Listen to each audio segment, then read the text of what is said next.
സ്വേച്ഛാധിപതി, അതായത് big boss പറയുകയാണ് ഈ വീട്ടിലുള്ള 2 പേർക്ക് ഒരു പവർ തരികയാണ്, എല്ലാവരും നിയന്ത്രിക്കാനുള്ള ഒരു പവർ തരികയാണെന്ന്. അതിനും ഒരു ഗെയിമായിട്ട് വച്ചിട്ടുണ്ട്. 2 പേരാണ് സെലക്ട് ചെയ്യാൻ പറ്റുന്നത്.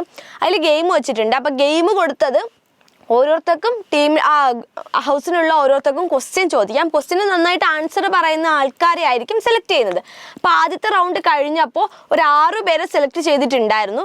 6 പേരെ സെലക്ട് ചെയ്ത് അത് അടുത്ത റൗണ്ടിൽ വേറൊരു ഗെയിമായിട്ട് കൊടുക്കുന്നുണ്ടായിരുന്നു. അപ്പം 6 പേർക്ക് അടുത്ത റൗണ്ട് എന്ന് പറയുന്നത് ടീമിലുള്ളവരെ തന്നെ ഈ 2 ടീമിലെയും 2 പേരെ ഡയറക്റ്റ് കളയാം എന്നുള്ളതായിരുന്നു. അപ്പം അതിൽ കളയുന്നത് ഈ ഫോട്ടോ കത്തിച്ചിട്ട് കൊണ്ടായിരുന്നു. അപ്പം ഒണീലിനെ ആയിരുന്നു ആദ്യം ടീമിൽ നിന്ന് കളഞ്ഞത്. ഫോട്ടോ കത്തിച്ച് ഒണീലിന് പ്രത്യേകിച്ച് റിയാക്ഷൻ ഒന്നും ഉണ്ടായിരുന്നില്ല, ഒണീൽ പോയി.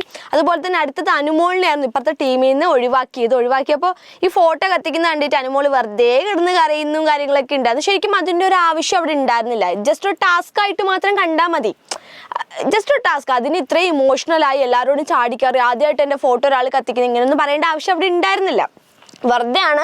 എന്നാലും അതും കഴിഞ്ഞു. അതിനുശേഷം 4 പേരെ ആയിരുന്നു അടുത്ത റൗണ്ടിലേക്ക് സെലക്ട് ചെയ്തിട്ടുണ്ടായിരുന്നത്. അതായത് ഒരു ടീമിൽ നെവീനും ജിസേലും, അടുത്ത ടീമിൽ അഭിലാഷും ഷൈത്യയും.